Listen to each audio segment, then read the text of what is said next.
Hello, it's me, Spencer Beekman, here to bring you the Buhs-Tv news for Thursday, January 4th, 2018. Today is a white day.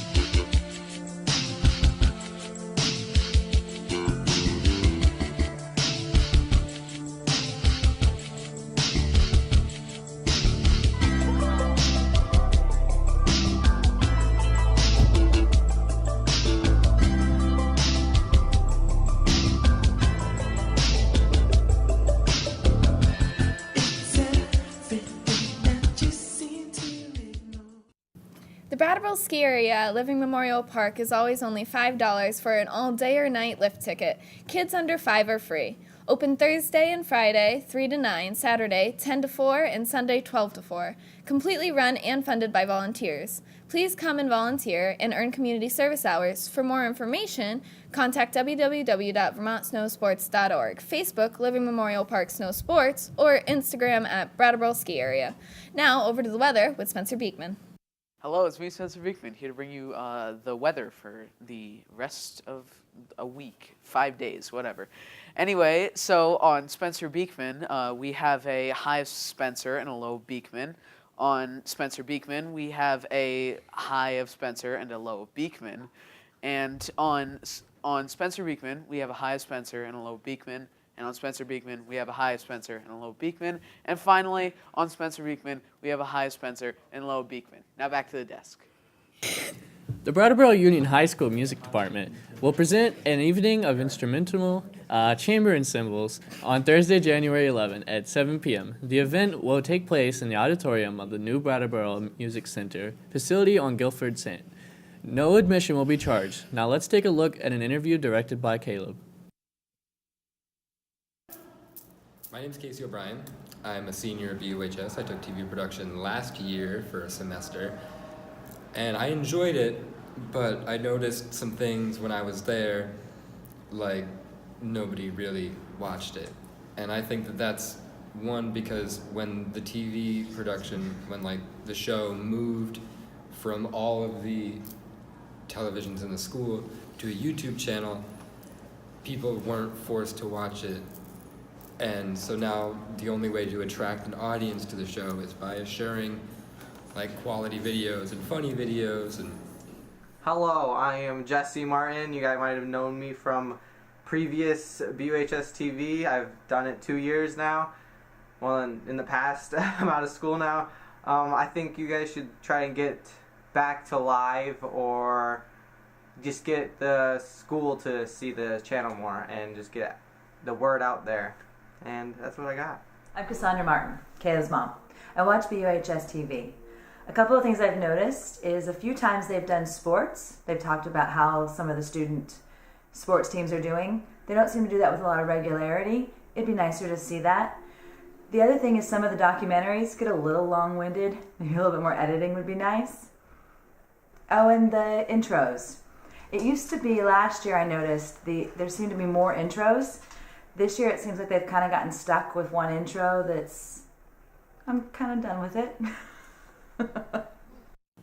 This concert breaks the 65 musicians of the band into 16 chamber ensembles. This gives the students a more transparent setting and often creates the added responsibility of being the only player of their part. While some rehearsals include coaching from adult musicians, including BUHS music alumni, much of the preparation is done independently, challenging the students' musical problem-solving skills. The program features 8 woodwind ensembles, 5 brass, 2 percussion, and a string quartet. This marks the first time that a string ensemble has been featured on this annual concert. It includes band members who double on the violin, viola, and cello. Many area musicians have served as coaches for these ensembles, including Rob Freeberg, Michelle Leachy, Kathy Andrew, Allison Hale, Patty Meyer, Gideon May, Judith Sirkin, and Kyra Johnston. Parking for this concert is available at the BMC as well as in the parking lot for the Living Memorial Park across the street. For more information, call 802-451-3511. Let's check out today's special with Kyle.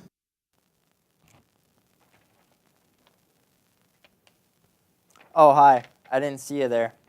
I was busy writing a clear, concise, grammatically correct, informative letter. Completely unlike what Caleb Martin wrote for me to read regarding Mount Snow. So I'm going to read it word for word. Mount Snow, comma, the best place to snowboard and to ski, exclamation point. Buy a lift ticket. The cheapest and best way to buy is in advance for as low as $17 for a one-day ticket. And to include retail, and to include rental, that's my mistake, I apologize. It would only cost $30 more, exclamation point. So purchase in advance, exclamation point. If you are going to Mount Snow, dress warm. At the top of the summit, it can get very cold, exclamation point. Back to the desk.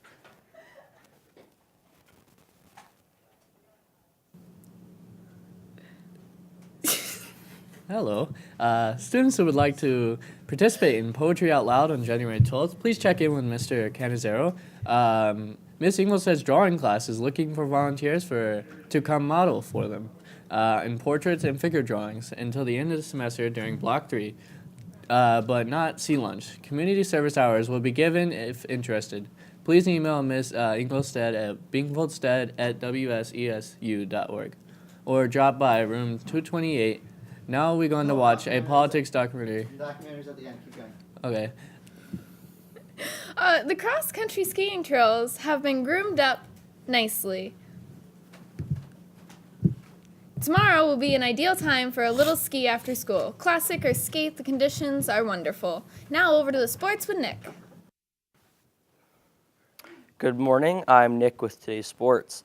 The boys' varsity hockey team lost to Mount Mansfield on December 30th, and the girls' and boys' varsity basketball lost to St. Johnsbury on Tuesday as well. Over to national sports, on Saturday, the Titans versus Chiefs at 4:35, and the Falcons versus Rams at 8:15. Those will be wild card rounds, so stay tuned. For the divisional round, the Patriots, Eagles, Steelers, and Vikings made it in. The competitors have yet to be decided. And the Pats and Steelers are tied for the first place in the league at 13 wins and 3 losses. Now back to the desk. The 2018 Youth Film Contest is now open. Submission eligibility update Freedom and Unity is open to anyone aged 10 to 26 who is currently enrolled in a degree-granting educational program in Vermont. This includes the Dresden School District and the Rivendell Interstate School District.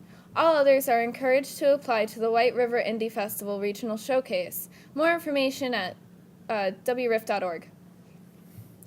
Freedom and Unity recognizes constructive feedback to be a vital part of any creative process this year. We are offering an early deadline, March 15, 2018, to filmmakers who wish to receive work-in-progress feedback from selected mentors. After receiving feedback, March 22, 2018, you will have 1 month to make changes to your film before the submission deadline. April 21, 2018, Fresh Eyes offer a fresh perspective. Consider submitting early for feedback. Please note submitting early for work in progress feedback is encouraged and not required.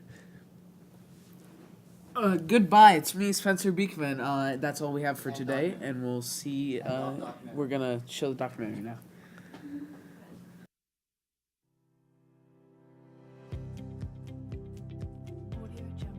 My name is Logan Affinito. I am a senior at BUHS. I try to be in touch with American politics, but sometimes it's hard to stay in the loop. Things move fast. You miss certain stuff. But for the most part, I think I'm as well informed as any average American. You want to be in touch with stuff so you understand what's happening in your country. It's very important to have a grasp on what's going on, especially in political climate. So I like to try and be informed so I can make decisions and have discussions about things. Well, I think the party system right now needs a bit of adjusting. It's worked up until this point, but the reason it is the way it is so outsiders don't get in, and finally, Trump ended up working his way in, even though he's an outsider, by pretty much taking over the Republican Party. And I think, having Bernie try and fit in with the Democrats when he should kind of be his own third party, it didn't really help him. But, a third party would help to split voters, and that wouldn't necessarily be a good thing either. So the whole system's kind of a little bit messed up, especially after this most recent election. Well, I mean, as far as like racial undertones in Trump go, I find it hard to just like call him racist. I don't know if there's enough evidence to support that kind of thing. He's definitely xenophobic. He wants people out of our country that he deems, unfit to be American. So I think he might be a little bit racist, but like, I'm not gonna go to any extremes. Yeah, I'm not gonna put that in. I just want to put you on the spot. No, I figured. I think the ability to learn from others' views and change your own is really important. That's an issue I definitely have with my own family. As I mentioned, my extended family is very hardcore Republican, and it's incredibly difficult to have any kind of conversation with them about politics because I tend to get shut down, especially when I'm outnumbered, and conversations can be hard to have, and particularly in the current political climate, things are pretty heated on both sides. So I would like to think that people would be more open to others' views, but as of right now, it seems like that's not really the case. That's a tough question. Would I rather see a student have no opinion and then start to develop an opinion, or would I rather see a student with a strong opinion that changes? I would probably go more towards the aspect of a student who has a strong opinion that changes. Not that I think there's a major difference. I think either way a student is coming to developing their own thoughts and own opinion, which is really the only important thing in that whole situation that I see. But I think that having no opinion shows a strong apathy and like a lack of caring. Like if you have no opinion, it's probably because you're not involved and you're not plugged in and you're not knowing what's going on, which again can develop over time into an opinion, which again shows that they're getting plugged in and they're becoming more used to the information, so that's good too. But I find that a strong opinion that was polarized one way but then flips to another way tends to mean they've had a passion all along, but they're just really rethinking their views, which I think shows a greater maturity.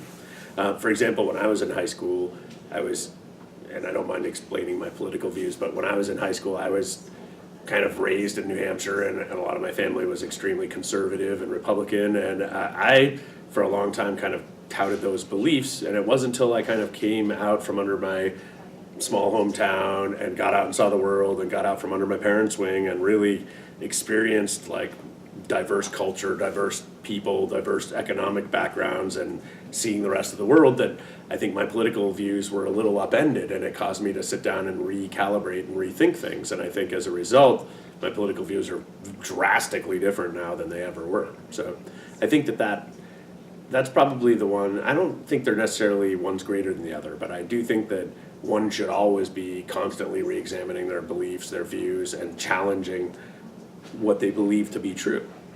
No, I think and if you study any sociology and psychology, I think that having an extreme view of any nature is kind of human nature. I mean, we constantly grow up kind of saying, I am this, but they are that, or me, I'm male, this is what it means to be male, and these are people are female, which this is what it means to be that. And you can see it happening and developing even at a young age, like in young children. They have a very big sociological spectrum of us versus them, like, I am this, I'm an American, this is what this means, or you're not, or, and it's that difference and similarities that I think is a very critical aspect of development. Do I think it's inappropriate for a child to have an opinion or a viewpoint? Of course not. I think that having a viewpoint will force you to use your brain and think and develop your viewpoint, even if it's an incorrect one or one that will change. I think that having an opinion and taking an active interest in exercising the brain is a positive aspect to developing your brain and to becoming a better thinker and a more refined political believer. Just that I do find that it is interesting that a lot of people do flip their beliefs from high school to college, and that I do think that is something that's probably a lot more common than you would think. Not everybody, and there are plenty of people that are raised conservative that stay conservative, or raised liberal that stay liberal, but it does seem to be like the critical age of after high school into college that seems to be and again, I'm hugely generalizing here, but I feel like college is kind of when like the educational supports and the beliefs of the family and the prop ups of other people kind of go away, and you kind of start establishing yourself as a single person that has its own belief and his or her own feelings about political issues.